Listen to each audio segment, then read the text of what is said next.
Hello students, ज्ञान दूत कार्यक्रम के अंदर आपका स्वागत करती हूँ। मैं मीनू तंवर। आज हम जिस विषय पे बात करने जा रहे हैं वो है ग्रामीण सामाजिक समस्याएं। देखिए बच्चे, हम सभी जानते हैं कि भारतीय समाजों का जो है गांव रीढ़ की हड्डी है। और या यूँ मान लीजिए कि प्रथम पालने के रूप में भी हम मान सकते हैं। मतलब बच्चे का जब समाजीकरण हो रहा है, या बहुत सारे लोग जो हैं जो गाँव में निवास करते हैं, इस कारण जो है हम इसको प्रथम पालना कहते हैं गाँव को। मानव ने सबसे पहले मतलब गांव बने कैसे, यदि हम बात करें कि गांव बने कैसे, तो सबसे पहले आप सभी जानते हैं कि मनुष्य जो है वो एक जंगलों में निवास करता था, और धीरे धीरे उसने समूह में रहना प्रारंभ किया, और गांव ही जो है उसका प्रथम निवास स्थान रहा है। यदि देखा जाए तो गांव बहुत सहज और सरल व्यक्ति रहते हैं, बहुत आडंबरों से ये मुक्त रहते हैं। इनमें किसी भी तरह का दिखावटीपन नहीं रहता है। बहुत ये आराम से जो है इनका जीवन, बहुत सिंपल और सादा जीवन ये जीते हैं। भारत में गांव का अध्ययन करना इसलिए भी महत्वपूर्ण हो जाता है क्योंकि यहाँ पर मैक्सिमम जो जनसंख्या है वो गाँव में निवास करती है। आप हम सभी किसी न किसी रूप में गाँव से जुड़े हुए हैं।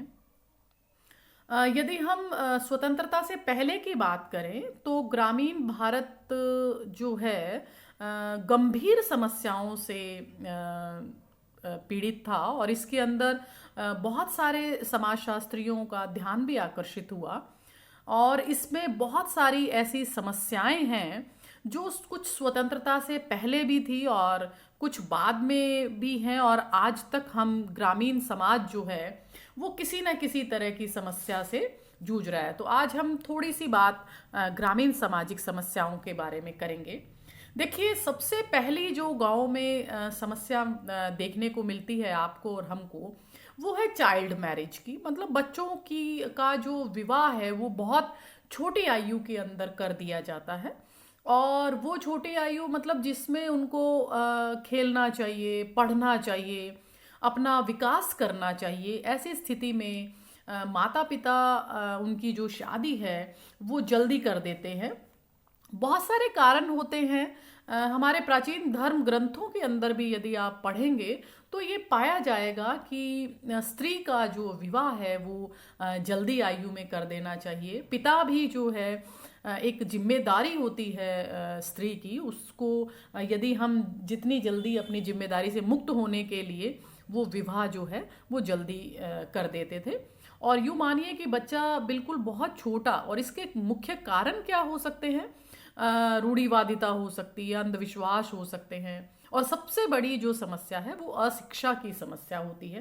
क्योंकि जब वो शिक्षित ही नहीं होंगे तो बहुत सारे ऐसे कारण हो जाते हैं जिनसे वो बच्चों की शादी जल्दी कर देते हैं। चलिए अब हम बात करते हैं कन्या मूल्य की। ये जो प्रथा विशेष रूप से पाई जाती है वो गाँव में निम्न जाति के लोगों के अंदर ये विशेष रूप से पाई जाती है। इसमें क्या होता है बच्चे, पुरुष को विवाह करने के लिए लड़की के पिता को मूल्य चुकाना हो जाता है। इसमें एक और भी थोड़ी सी प्रथा देखने को मिलती है, जिसमें एक पत्नी की मृत्यु हो जाने पर दूसरी पत्नी लाई जाती है, या आप ग्रामीण समाजों में देखेंगे तो इसे नाता प्रथा भी कहते हैं। तो कन्या मूल्य कई बार इतना ज़्यादा हो जाता है कि बहुत सारे क्योंकि कन्याओं की कमी है, लड़कियों की कमी है, और ऊपर से उनका मूल्य भी देना हो जाता है। तो ये जो है एक बहुत कुप्रथा के रूप में हम इसको कह सकते हैं।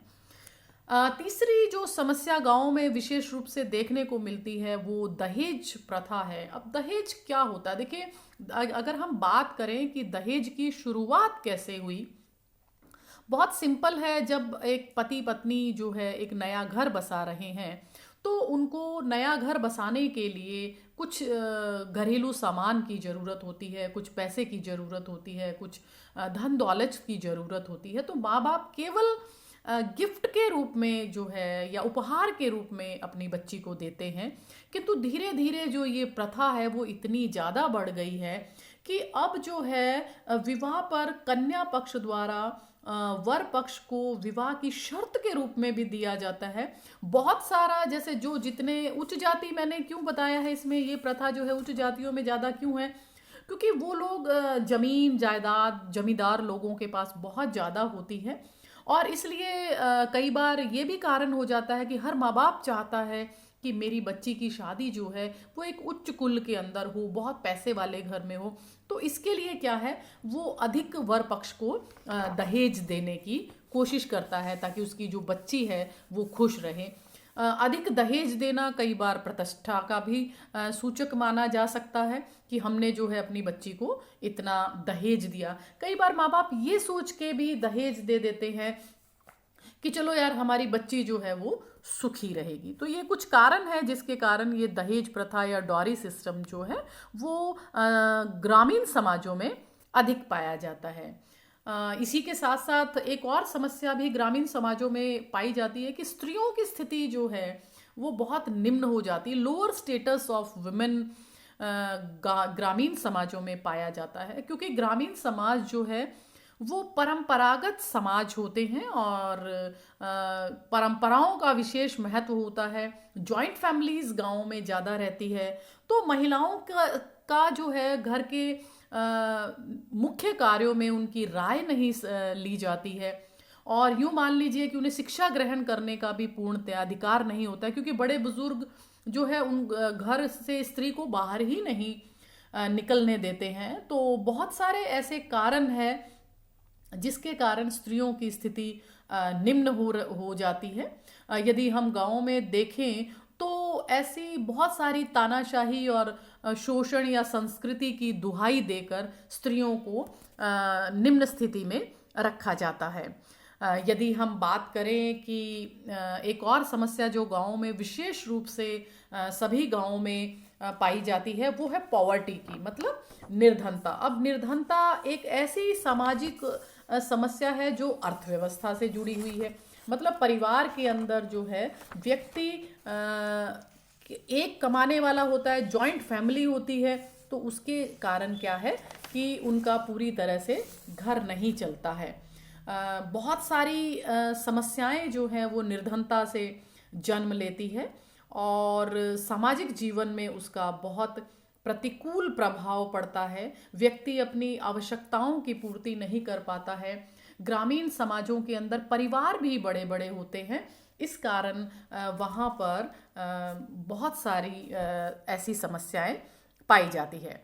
चलिए हम बात करते हैं अनटचेबिलिटी की, अस्पर्शता, जो कि गांवों में आज भी हम देखते हैं। देखिए बड़ा दुख होता है जब हम इस तरह की समस्याएं वर्तमान में भी देखते हैं ग्रामीण समाजों के अंदर, और ये बहुत गंभीर समस्या है।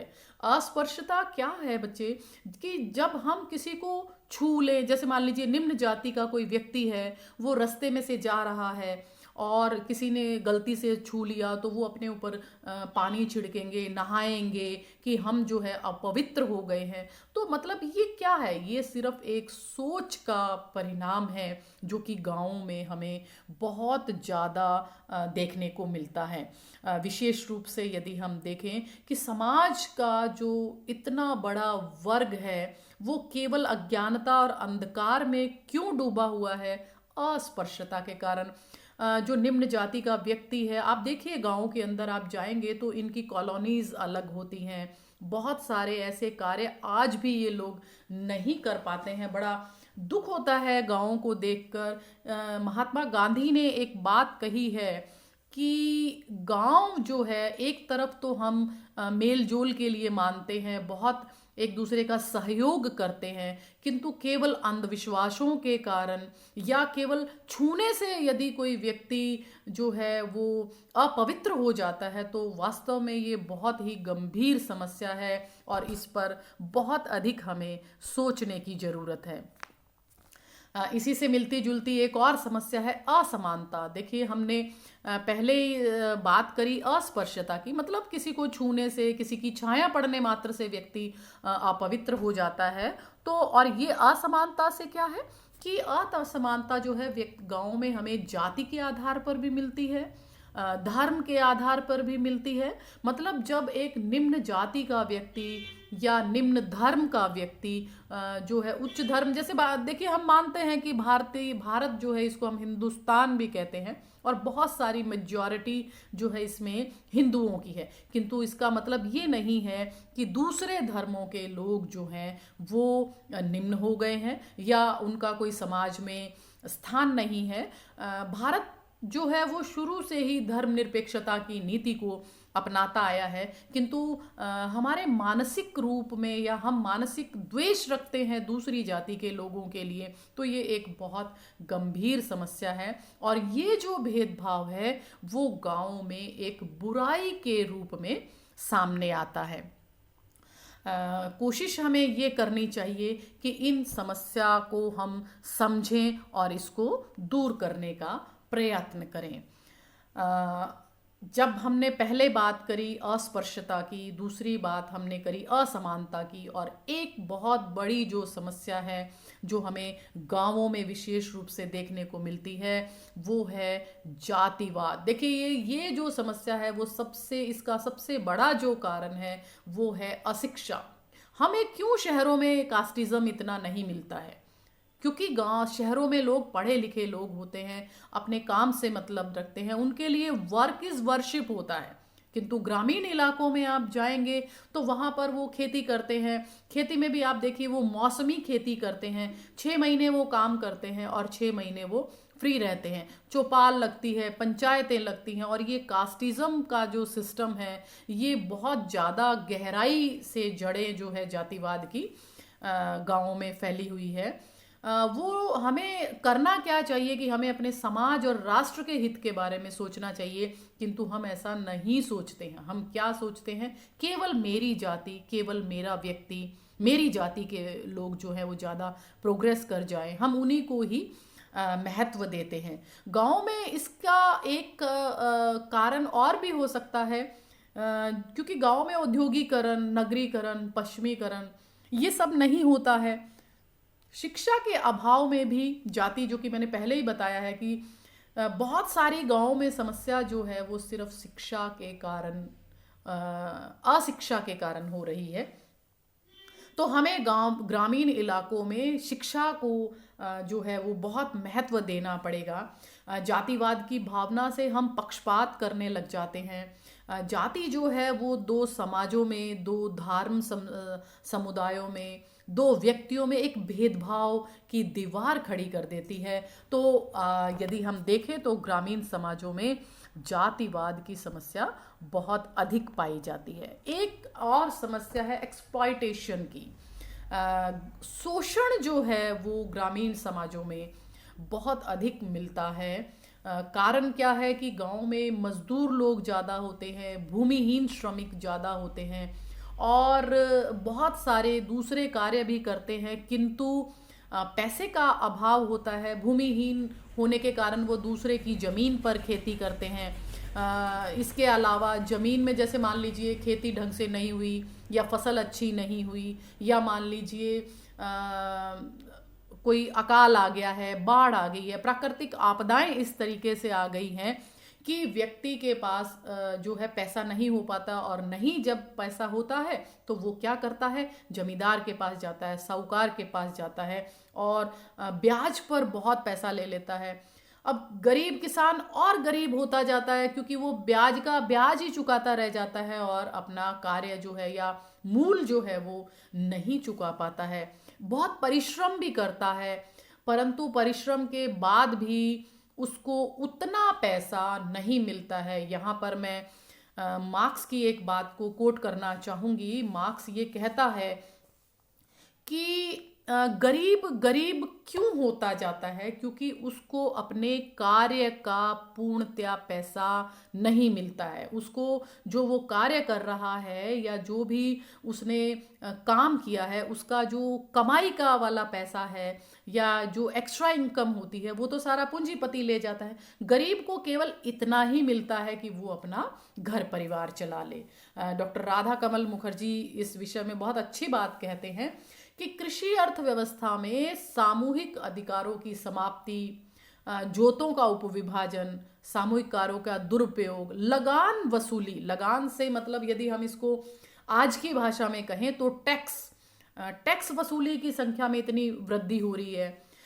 बिना रोक टोक के जो है गांव में लोग अपनी जमीन गिरवी रख देते हैं, घर गिरवी रख देते हैं, खेत गिरवी रख देते हैं। तो इसके कारण क्या है कि वो चुका ही नहीं पाते हैं और जो उनकी ज़मीन है, जो उनके गहने हैं, वो आजीवन साहूकार के पास या बड़े किसानों के पास रह जाते हैं और वो आजीवन जो है वो शोषण का शिकार हो जाते हैं। वो शोषण का शिकार केवल किसान ही नहीं होता, उसका पूरा परिवार होता है। और कारण क्या होता है कि वो बिना मजदूरी के या मान लीजिए बिना पैसे के फिर साहूकार के यहाँ या जमींदार के यहाँ काम करता है, जिसको हम बेगार भी कहते हैं। बेगार प्रथा भी उसी को ही हम कहेंगे।